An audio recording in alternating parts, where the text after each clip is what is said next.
ఇది పవన్ కళ్యాణ్ గారి లోపమా, లేదు ఆయన తెలియకుండా నాదెండ్ల మనోహర్ గారు ఇట్లా చేసి నా పార్టీని ఇట్లా చేస్తున్నాడా, రకరకాలుగా అనుకుంటారు. మీ ఇష్యూ వచ్చిన తర్వాత చాలా మంది కామెంట్స్ చూడండి ఏమంటున్నారు.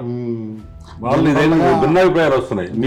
మీ మనస్సాక్షి చెప్పండి, నాదెండ్ల మనోహర్ అనే ఆయన ఈ పార్టీ డెవలప్మెంట్ కోసం పనిచేస్తున్నారా, లేదు మీలాంటి వాళ్ళందరూ అట్లా మేనేజ్ చేసి దూరంగా పెట్టడానికి పనిచేస్తున్నారా? సూటిగా చెప్పండి. పార్టీ నుండి కళ్యాణ్ గారిని కలిసే పరిస్థితి ఉండేది కాదు. సో ఆయనకి ఆల్టర్నేట్ గా ఈయన్ని రెడీ చేసి పెట్టుకున్నాడు ఆయన. సో ఆయన యాక్సెసిబిలిటీ లేకపోయినా లీడర్స్ కానీ మళ్ళీ కార్యకర్తలు కానీ, సో మనోహర్ గారు అనే అతను contact person. So Pawan Kalyan గారు ఆయన ఎన్ని పనులు సినిమా షూటింగ్లు వేరే చూసుకున్నా, సో ఎవరో ఒకరు రన్ చేయాలి కదండి పార్టీ. సో ఆల్టర్నేటివ్ బాగానే వచ్చారు, ఆయన అవైలబుల్ ఉండేవారు. కాకపోతే వెళ్ళిన తర్వాత ఆయన ఏంటంటే వినేవారు, పంపించేసేవారు, అంతే. ఏది కూడా ముందుకు వెళ్ళేది కాదు. చిన్న ఎగ్జాంపుల్స్ చెప్తా దీనికి. ఫస్ట్ మేము ఛానల్ పెట్టామని చెప్పి ఆయన దగ్గరికి వెళ్ళాము.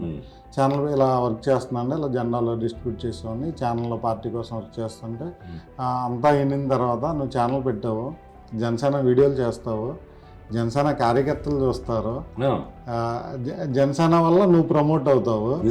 సో నువ్వు దానివల్ల మాకు ఎలాంటి హెల్ప్, నువ్వు మమ్మల్ని వాడుకుని ఎదుగుతున్నావు, మాకు హెల్ప్ చేస్తున్నానని డైరెక్ట్ గా అండి. ఇలాగే మా మనోహర్ గారు, నా ఫ్రెండ్స్ కూడా ఉన్నారు, ఆయన ఫోటో కూడా నేను దిగి ఎక్కడ పెట్టడం ఇష్టం. అయ్యా మీరు మా చేయండి ప్రమోట్ చేసిన పరిస్థితుల్లో ఇట్లా కూడా మాట్లాడారా? ఆయన మాట్లాడింది అలాగండి. సో మొన్న జగన్మోహన్ రెడ్డి గారిని కలిసామండి.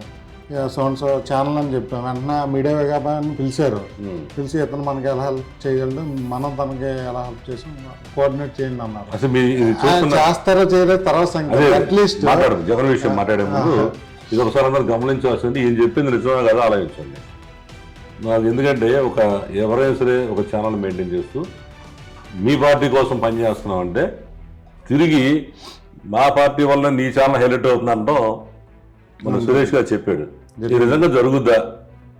జరిగిందా? ఎగ్జాక్ట్లీ జరిగింది. మీరు అబద్ధం చెప్తారు. ఎందుకండి అబద్ధం ఉంది ఓపెన్ గా. నేను అసలు ముందు భయపడేవాడిని అది ఓపెన్ చెప్పడానికి. ఏదన్నా ఓపెన్ గానే చెప్తాను, అది ఏ విషయమైనా సరే.